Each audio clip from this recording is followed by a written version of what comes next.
1,15,000 civic volunteer ঢুকিয়েছেন, training দেননি, police বানিয়ে দিয়েছেন। এভাবে তো হতে পারে না। এটাতে টোটাল 3,400 কোটি টাকা মতো ইনভেস্টমেন্ট হচ্ছে। এটা পশ্চিমবঙ্গের পক্ষে একটা শুভ দিন,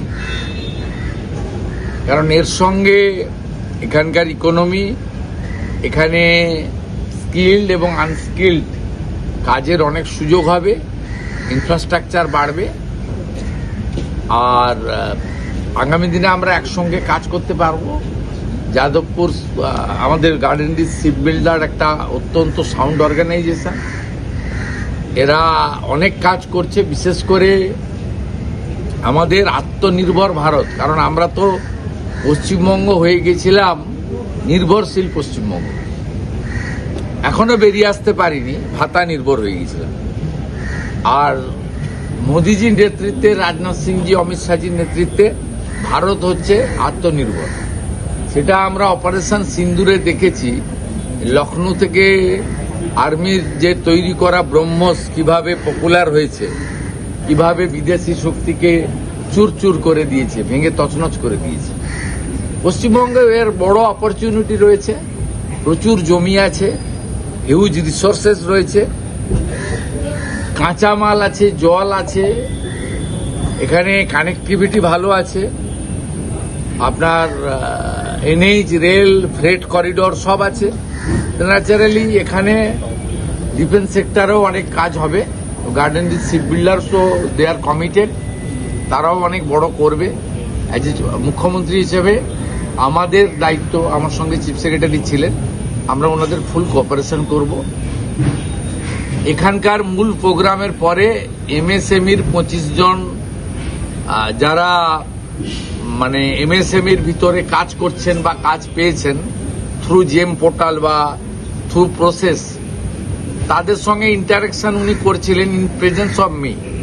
ওরা বলছিল এই যে লাস্ট 3-3.5 মাসে যে আমাদের ধারণাই অনেকটাই বদলে গেছে, যে এখানে তোলাবাজি, কাটমানি, গুন্ডামি এগুলো সবই বন্ধ হয়ে গেছে। আমার কাছ থেকে লোক নিতে হবে, অন্য কাউকে ঢুকতে দেব না, এইসব যে জিনিসগুলো এখানে ছিল ব্যাড প্র্যাকটিসেস, ওগুলো অনেকটাই চলে গেছে। এবং লোকাল পুলিশকে আগে গিয়ে হাত পাততে হতো, বলতে হতো চলুন সাহায্য করবেন, গোলমাল হয়েছে। এখন পুলিশ গিয়ে খোঁজ নেয় যে ঠিকঠাক চলছে তো, অসুবিধা নেই তো। এটা আমি বলছি না, এখানে যারা এমএসএমই যারা ছিলেন তারাই মাননীয় ডিফেন্স মিনিস্টারকে বলছিলেন যে আমরা আমাদের অভিজ্ঞতা দিয়ে এই অল্প দিনের মধ্যে অনেক কিছু পরিবর্তন দেখছি।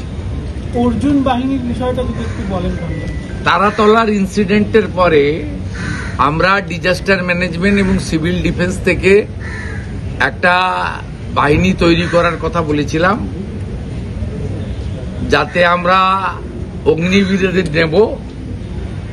যেহেতু অগ্নিবীরদের আমরা জানুয়ারির আগে পাচ্ছি না, মানে তাদের ফার্স্ট ব্যাচকে আমরা জানুয়ারিতে পাবো। তাই এখন আমরা সৈনিক বোর্ডের কাছ থেকে 200 জন নিয়েছি। 100 জন থাকবে কলকাতাতে, 50 জন থাকবে হিল দার্জিলিংয়ে, আর 50 জন থাকবে সাগরে, কাকদ্বীপ। যে কোনো ধরনের ডিজাস্টারের ক্ষেত্রে তারা কুইক রেসপন্স করতে পারবে উইথ মডার্ন ইকুইপমেন্টস। প্রচুর টাকা ভারত সরকার দিয়েছিলেন ডিজাস্টার ম্যানেজমেন্টে, আগের সরকার খরচ করেনি। আমরা সেগুলো দিয়ে নতুন করে তৈরি করছি, কারণ তারাতলার ইনসিডেন্টে আমরা দেখেছি এনডিআরএফ তারা 22টা লোককে জীবন্ত বার করেছে। It's a good achievement. Kolkata পুলিশেরও ভালো রোল ছিল। এর আগে আমফানের সময় আপনারা জানেন 3 দিন ধরে কলকাতার রাস্তায় গাছই তুলতে পারেনি। উড়িষ্যা থেকে, উড়িষ্যা ম্যানেজমেন্ট যে উড়িষ্যা ওএমজি যারা, তাদেরকে এনে কলকাতাকে ক্লিয়ার করতে হয়েছে। আমাদের তো এত বড় সিটি, এত ইলিগাল কনস্ট্রাকশন হয়েছে, এত বড় জায়গা, এখানে আরো আধুনিক মানের ব্যবস্থা থাকা দরকার বিপর্যয় মোকাবিলা করার ক্ষেত্রে। সেই জন্য অর্জুন বাহিনী তৈরি করা হচ্ছে। সেপ্টেম্বর মাসে তারা কাজে নামবেন, আমি লঞ্চিং করব এবং উদ্বোধন। এদের ইনফ্রাস্ট্রাকচার ডেভেলপমেন্টের জন্য কি কোনো বড় আমরা পেয়েছি, বিল্ডিং ক্যাম্পাস সব পেয়েছি, তার সঙ্গে লজিস্টিক সাপোর্ট যা যা লাগে আপনার একদম সবই, মানে আধুনিক মানের গাড়ি থেকে আমাদের যা যা লাগে সমস্ত, ইভেন ক্যামেরা এবং ওখানে কোনো জীবিত লোক আছে কিনা তার এখন তো সব বেরিয়ে গেছে। আমরা খানিকটা এনডিআরএফকে ফলো করতে বলেছি।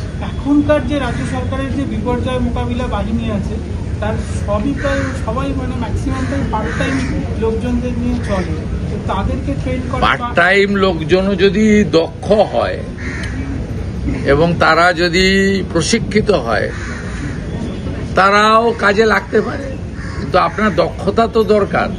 আপনি 6,000 ফায়ার ব্রিগেডের ছেলে ঢুকিয়েছেন, ট্রেনিং দেননি। 1,15,000 সিভিক ভলেন্টিয়ার ঢুকিয়েছেন, ট্রেনিং দেননি, পুলিশ বানিয়ে দিয়েছেন। এভাবে তো হতে পারে না। আপনি যে কাজের জন্য, সে কাজের জন্য আপনার তো ন্যূনতম একটা 3 মাস 6 মাস বা 1 বছরের ট্রেনিং নিতে হবে ওই কাজে। আপনি যদি সাঁতার না জানেন, সাঁতার শেখাতে হবে তো। তাহলে বলা যায় যে এনডিআরএফ এর আদলে এদেরকে ট্রেন করা হবে, তাহলে কি এরা ট্রেন্ড না এদের সৈনিক বোর্ড থেকে যারা আসছে ট্রেন্ড, ফর ডিজাস্টার ম্যানেজমেন্ট। হ্যাঁ, ওদের কাছ থেকে নিচ্ছি তো আমরা, নিউ রিক্রুটমেন্ট নয় তো। আপাতত রাজ্য সৈনিক বোর্ড থেকে নেওয়া হচ্ছে, যারা আর্মিতে কাজ করে এসেছেন সদ্য, আর জানুয়ারি মাস থেকে অগ্নিবীরদের নিয়ে নেওয়া হবে, ফার্স্ট ব্যাচকেই পেয়ে যাবো আমরা। আর আমাদের পুলিশ সহ ফায়ার ব্রিগেড, ফরেস্ট, ডিজাস্টার ম্যানেজমেন্টে আমরা 20% অগ্নিবীরদের প্রেফারেন্স দেবো রিক্রুটমেন্টে। लोग है, एक ही जिंदा है, ममता दीदी, उनको पूछिए। ये सवाल मेरे लिए नहीं है। सेंट्रल गवर्नमेंट का हर कार्यक्रम में स्टेट का चीफ मिनिस्टर और चीफ सेक्रेटरी का बुलाने का मैंडेटरी भी है, प्रैक्टिस भी है। मोदी जी फॉलो करता है, मोदी जी का सरकार फॉलो करता है, पिछले सरकार फॉलो नहीं किया। স্যার আগে কি আমন্ত্রণ দিয়েছিল, ওনারা কি আসেননি এমন কিছু? আমি জানবো কি করে? আমি তো এলওপি ছিলাম, লিডার অফ অপোজিশন ছিলাম, আমি জানবো কি করে? কাছেই বাড়িও না, চলে যান দেখ। संजय सर, आप यहाँ पर निवेश लाने का बहुत प्रयास कर रहे हैं, आपका प्रयास है कि बंगाल निवेश में- चाहिए ना। 1 करोड़ यंग लड़का बाहर चला गया है, माइग्रेंट लेबर्स। जी वो काम कर रहा है हैदराबाद में, चेन्नई में, सूरत में, पुणे में। उसको तो यहाँ वापस लाने का जिम्मेदारी सरकार का है।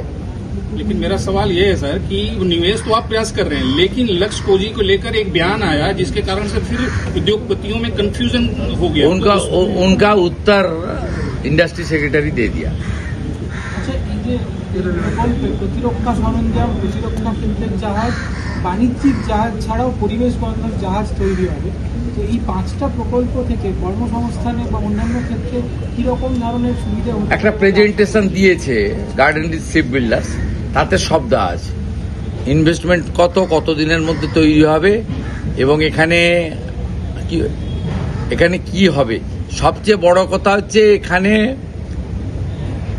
জব ওরিয়েন্টেশনের থেকেও বড় কথা আমাদের আত্মনির্ভর ভারতের ক্ষেত্রে ডিফেন্সের যে প্রোডাকশন, সেটা এখান থেকে হবে।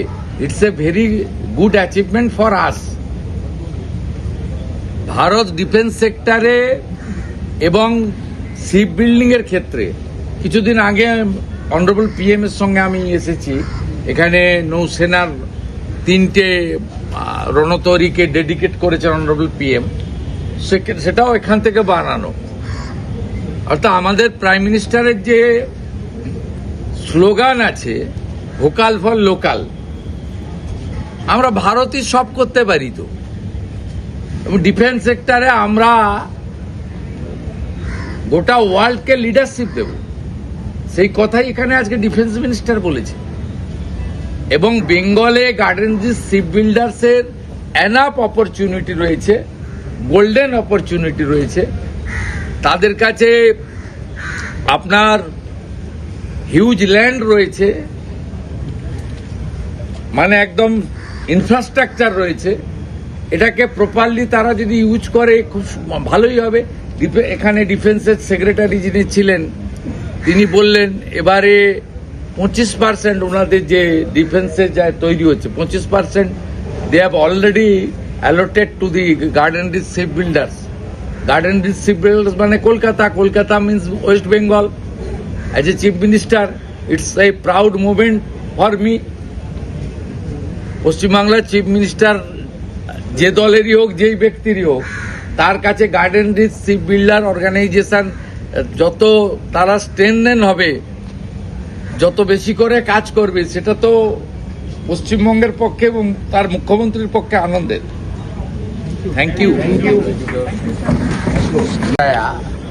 जैसे पिछले सरकार ने एनसीसी को उठा दिया स्कूल कॉलेज से, एक जय हिंद वाहिनी लगाया, इतना घटिया सोच के देश की एनसीसी से ट्रेंड होने से एक डिसिप्लिन, एक राष्ट्रभक्त अपने स्टूडेंट लाइफ से बनने का मौका मिलता है।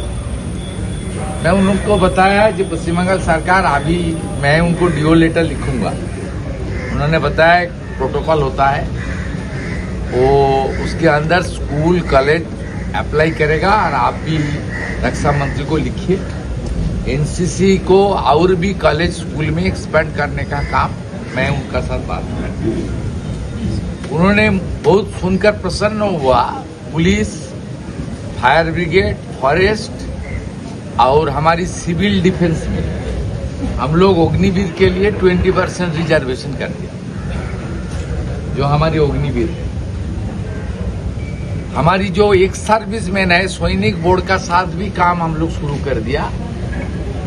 सितंबर में डिजास्टर मैनेजमेंट का एक नया ग्रुप आ रहा है, सैनिक बोर्ड का साथ हम लोग का कुछ लोग लिया है। हम 200 का एक छोटा टीम शुरू कर रहा है हम लोग, उसका नाम भी हम लोग दे दिया है अर्जुन वाहिनी। वो भी काम शुरू करेगा। और बाकी डिफेंस सेक्टर में कुछ बड़ा मैन्युफैक्चरिंग यूनिट आएगा तो जमीन के लिए कोई दिक्कत नहीं होगा। State government are ready to rendering there both hand. ये बात मैं उनको बताया। आने वाला दिन में उनका आशीर्वाद से, मोदी जी का मार्गदर्शन में हम लोग बंगाल को खड़ा करने का काम আরো ভালো ভালো খবর বাংলাতে পেতে সাবস্ক্রাইব করুন বাংলা হান্টের ইউটিউব চ্যানেল। বাংলা হান্টের আরো খবর দেখতে নজর রাখুন। বাংলা খবর মানেই বাংলা হান্ট।